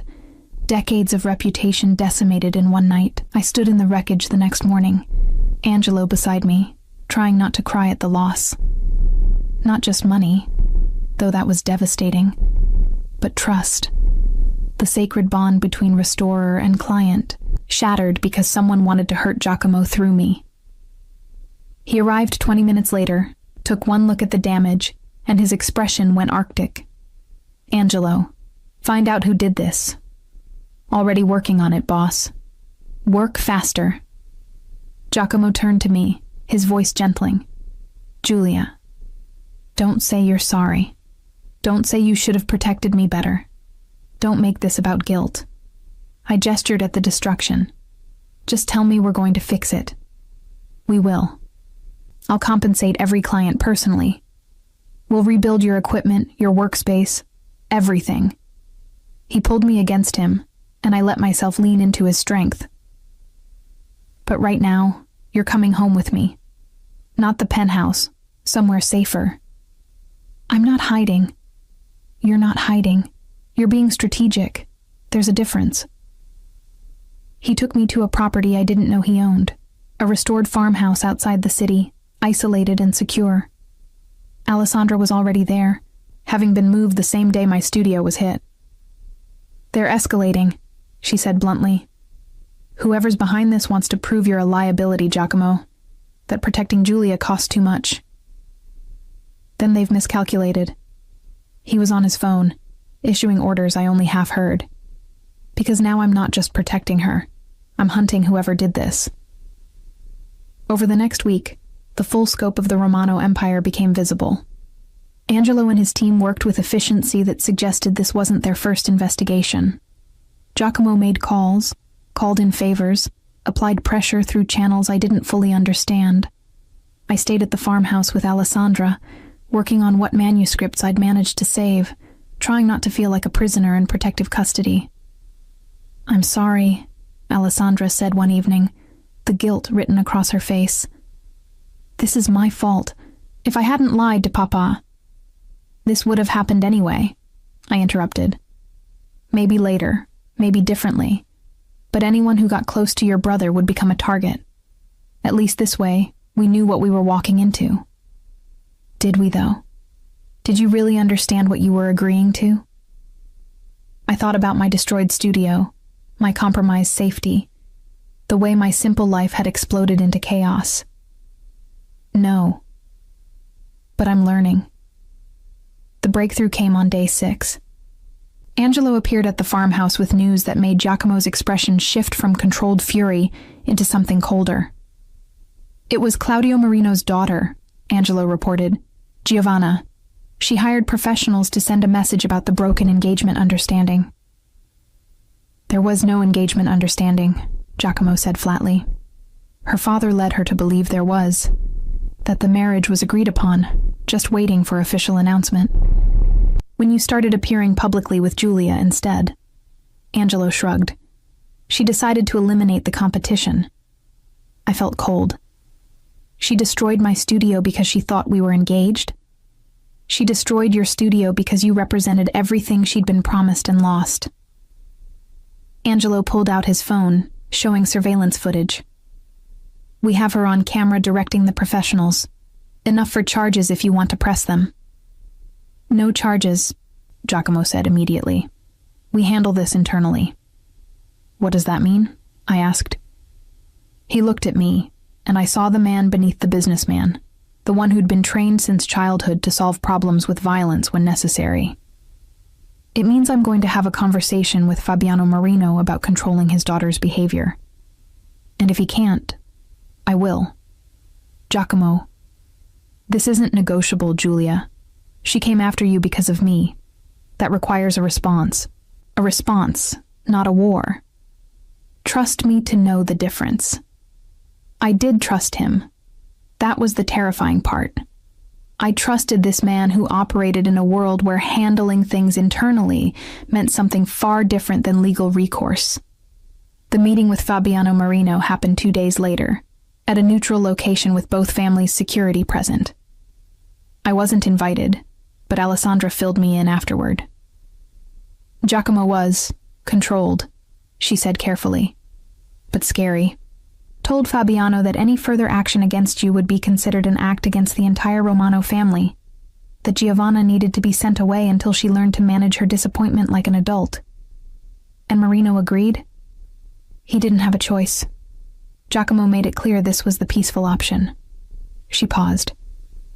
"My brother can be terrifying when someone threatens what he loves." What he loves. The phrase settled over me with weight I wasn't ready to examine. When Giacomo returned that evening, I was waiting in the farmhouse kitchen, pretending to read while actually watching the door.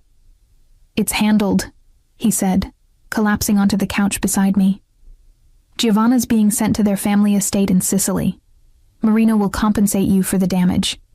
And we've reached an understanding about boundaries." "What kind of understanding?" "The kind where everyone agrees that harming you would be terminally bad for their own health." He pulled me against his side, his tension slowly bleeding out. "You can go back to the city. Back to your studio, though I'd prefer if you moved some of your work to the penthouse. So I'm safe now. Safer.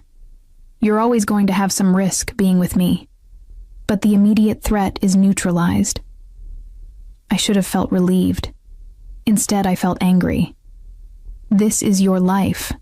Crisis management and threats and violent solutions to human problems. Yes, and you want me in it permanently. Yes. Why? I pulled away to look at him directly. Why me, Giacomo? Why is it worth all of this? He was quiet for a long moment, his hand coming up to cup my face. Because before you, I was playing a role. Dutiful son, careful businessman, strategic decision maker, everything calculated, nothing real.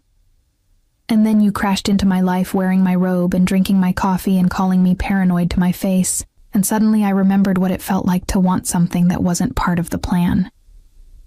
I'm not some key to your personal freedom. No, you're the person who makes freedom feel possible. He kissed me softly. I know this has been terrifying. I know I've dragged you into situations you never asked for, but I'm asking now, clearly. Will you stay? Not because of arrangements or family expectations, but because you want to build something real with me. 3 months ago, I'd been a book restorer who kept to myself, avoided complications, and measured success in completed manuscripts. Now I was sitting in a guarded farmhouse with a man who'd just threatened violence on my behalf, choosing between safety and something that felt startlingly like love. I'll stay, I said, but on 2 conditions. Name them. First, you don't make decisions about my safety without consulting me. I'm not fragile and I'm not helpless. If we're partners, we act like it. Agreed. Second, you let me teach you that not everything has to be protected through control and force. Sometimes the best way to preserve something precious is to trust it to survive on its own strength. He smiled, understanding the metaphor. Like your manuscripts. Like everything worth keeping. We stayed at the farmhouse for 3 more days, using the forced isolation to figure out what we actually were when stripped of performances and family expectations. We talked through boundaries and fears and the practical logistics of merging 2 completely different lives. And somewhere in those conversations, the fake arrangement Alessandra had created became the real relationship neither of us had planned for. When we finally returned to the city, my studio was restored. Better equipment than I'd had before. Improved security. A formal apology from Fabiano Marino delivered through lawyers. But the most significant change was the small apartment Giacomo had secured in the building next to his penthouse. Your space, he said, handing me keys. So you can work without my world constantly intruding, but close enough that I can bring you coffee when you're working late. It was the perfect compromise between independence and connection.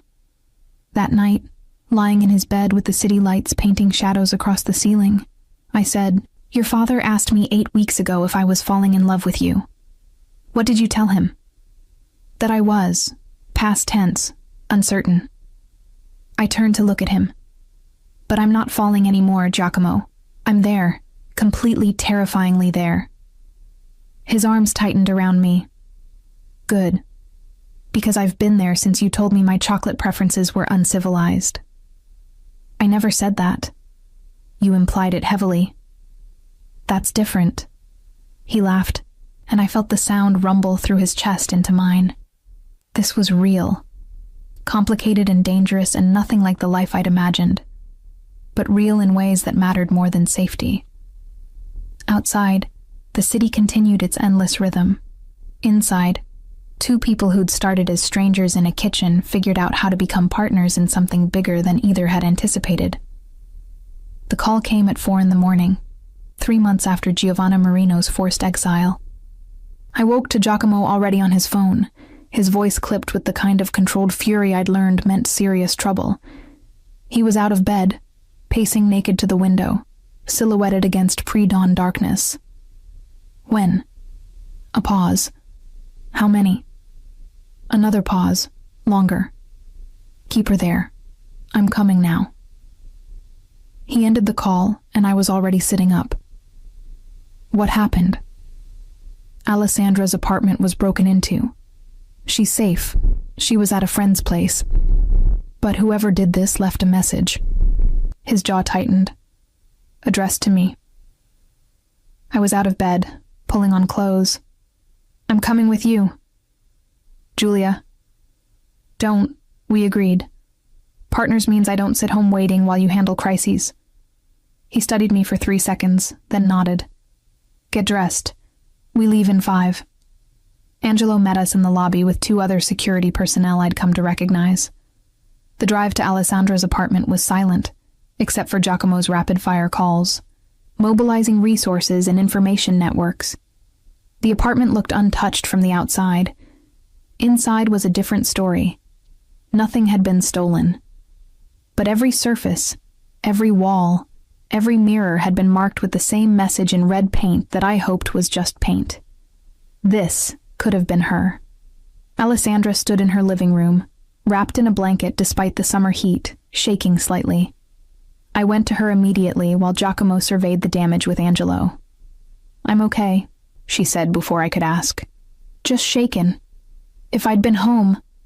But you weren't. You're safe." I hugged her tightly.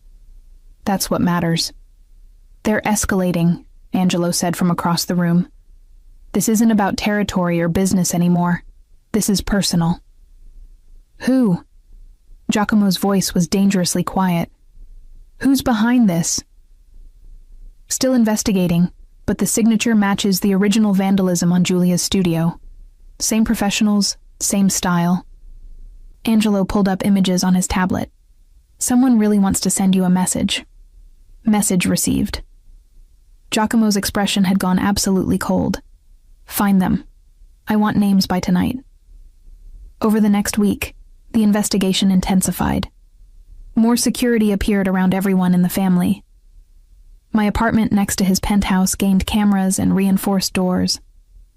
Alessandra moved back to the family estate temporarily, surrounded by her father's security team, and I watched Giacomo transform into someone I'd only glimpsed before, the man who'd built and maintained power through strategic violence and absolute control.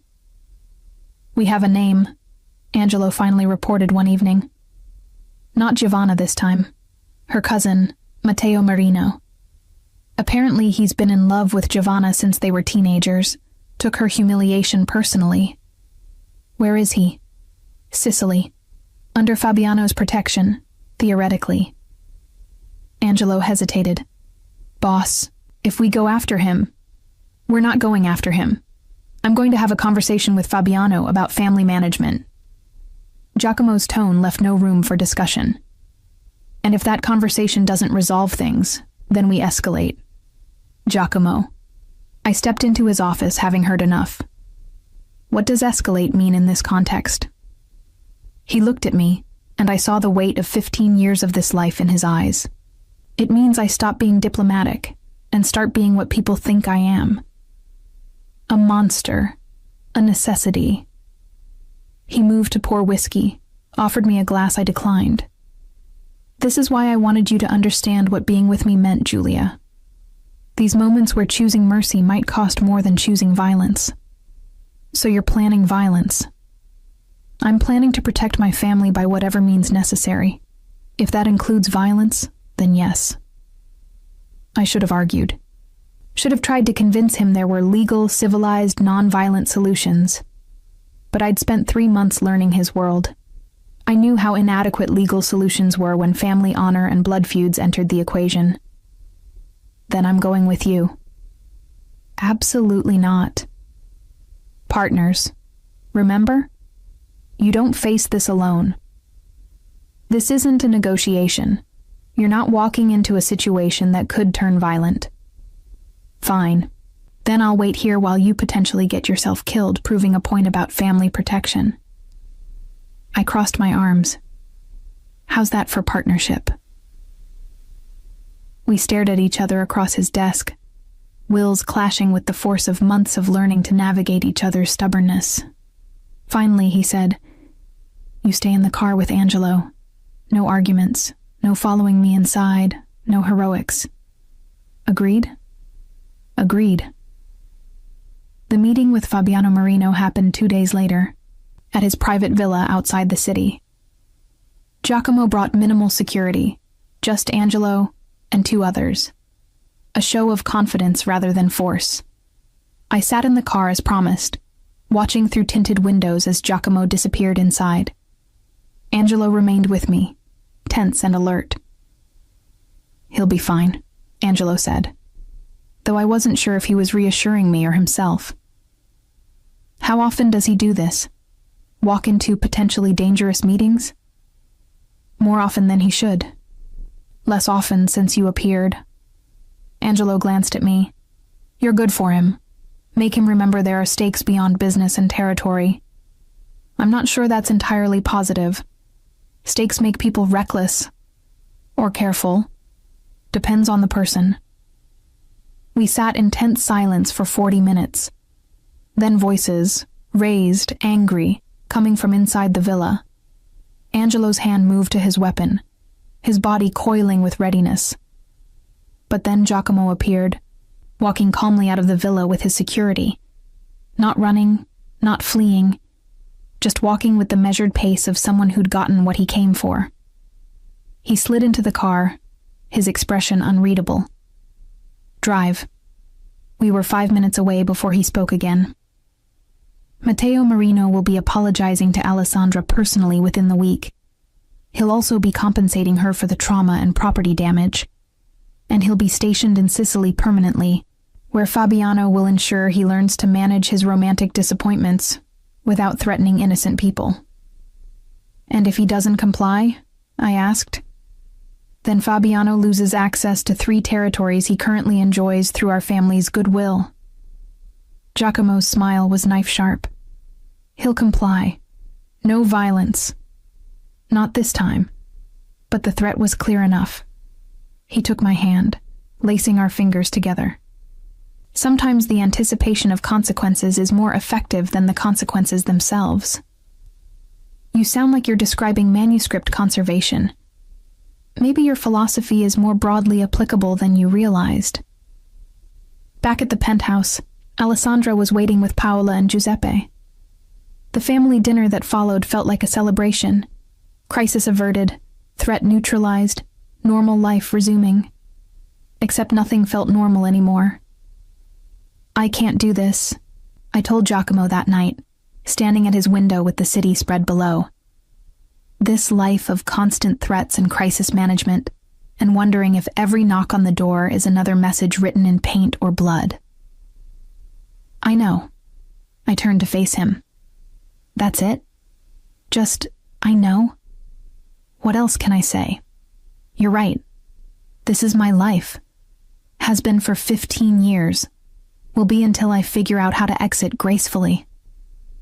He moved closer, but didn't touch me. I can't ask you to accept that. All I can do is promise that I'll make it as safe as possible for you. Safe isn't the same as good, Giacomo. No. But it's what I have to offer. I thought about my manuscripts, about the hours I spent preserving broken things because they mattered, despite their damage. About the philosophy I'd just heard him quote back to me. What if you left? I asked quietly. What if you stepped away from the family business, built something completely legitimate? That's not possible. This empire doesn't have an exit door. Everything has an exit if you're willing to pay the price. I took his hands. You've spent 3 months showing me your world. Now let me show you mine, where success isn't measured in territories controlled, but in things preserved, where legacy means what you build, not what you inherit. You're asking me to walk away from everything. I'm asking if there's anything in everything that matters more than building something real with me. He was quiet for so long I thought I'd lost him. Then, my father built this empire, my grandfather before him. Walking away would be betraying generations, or honoring them by choosing something different, something better. It would take years. Selling off holdings, restructuring, ensuring the transition doesn't create power vacuums that lead to violence. Then we have time. Years to figure out how to build the life we actually want, instead of the one we inherited. He pulled me against him, his forehead resting against mine. You make it sound possible. You made falling in love with a mafioso sound possible. I'm just returning the favor. I'm not a mafioso. I'm a businessman with complicated family investments. You threatened Fabiano Marino in his own villa this afternoon. Diplomatically threatened. There's a difference. I laughed, the sound surprising us both. We're insane. Completely. He kissed me, soft and certain. But I'll do it. For you, for us, I'll find a way out. Not for me. For yourself. for the life you actually want instead of the one you've been told to want. What I want is you. Everything else is just logistics. The transition took 3 years. 3 years of careful divestment, strategic restructuring, finding reliable people to take over territories and holdings. 3 years of family arguments and compromises, and Giuseppe's grudging acceptance that his son was choosing a different path. 3 years of me building my own restoration business, expanding beyond my studio to teach workshops, consult for museums, publish research on medieval manuscript preservation techniques. We got married in the 2nd year, in a small ceremony that managed to honor both our worlds. Alessandra was my maid of honor, wearing a dress the color of old vellum. Giuseppe gave me away since my father's health didn't permit the journey, tears in his eyes that he pretended were about something else.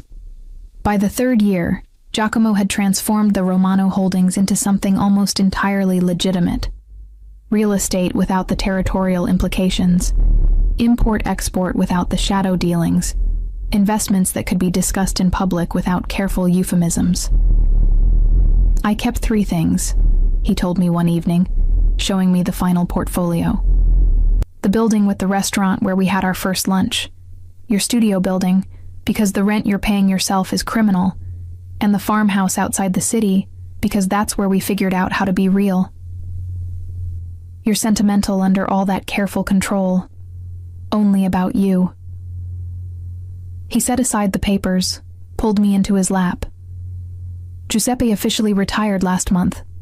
Angelo's taking over as head of operations for what remains of the family business. And I'm now just a wealthy investor with excellent taste in wine and beautiful women. Just one beautiful woman, I hope. Just one. She's terrifying and stubborn and spends most of her time covered in book dust, and I've never wanted anything more. We moved between his penthouse and my studio, between family obligations and professional achievements, building something that belonged entirely to us.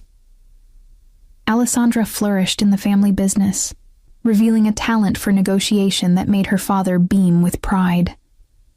Paola divided her time between organizing charity events and plotting about grandchildren she didn't have yet. On our 3rd anniversary, I finished restoring the manuscript from Giacomo's grandfather, the one that had brought us together. The medical treatise was now museum quality, every page stabilized, every word legible, ready to be shared with researchers and historians. "It's perfect," he said, examining my work with the careful attention I'd taught him. "You made it whole again." Not whole. Better than whole. Honest about its age and damage, but preserved for centuries more of use. I traced the leather binding I'd reconstructed. Like us, really. Not hiding the complications, but building frameworks that support what matters. He pulled me into a kiss that tasted like cedar and promise, and the strange magic of 2 people who'd started as strangers in a kitchen, and chosen each other through crisis and chaos and complicated family dynamics. Outside his office window, the city spread in all directions, full of territory someone else now managed, full of power someone else now wielded. But inside, we'd built something smaller and infinitely more valuable. A partnership that didn't require protection because it was built on trust. A love that didn't need to be perfect because it was perfectly honest. A future that belonged entirely to us. "Do you regret it?" I asked. "Leaving the empire behind?" Every empire falls eventually. Better to walk away while choosing the successor than to be toppled by time or rivals. He smiled against my hair. "Besides, I found something better." "What's that?" "A woman who looked at my most dangerous self and decided I was worth restoring. Who saw potential beneath the damage and built frameworks to support what mattered." He tilted my face up to meet his eyes. "You preserved me, Julia. The way you preserve your manuscripts, with patience and precision and absolute faith that broken things can be made beautiful again. You were never broken, just underappreciated. I love you. I know. You've been showing me for 3 years. And I'll keep showing you for the next 60 if you'll let me." I kissed him, tasting the future in that contact, complicated and beautiful, and entirely ours. Built not on territory or tradition, but on choice. The choice to see past reputations to reality. To find love in unexpected morning encounters. To preserve what mattered and let everything else fall away. Because some things were worth protecting through any complication. And some people were worth choosing, again and again, every single day. Even when, especially when, they first appeared in your kitchen at dawn, looking dangerous and devastating and completely, perfectly wrong in all the right ways.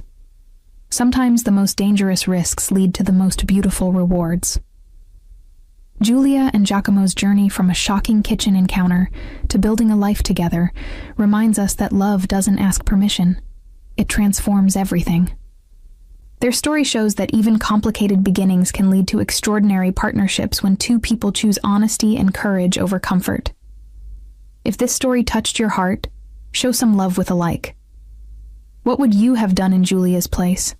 Walked away from the complications, or taken the risk? Share your thoughts below.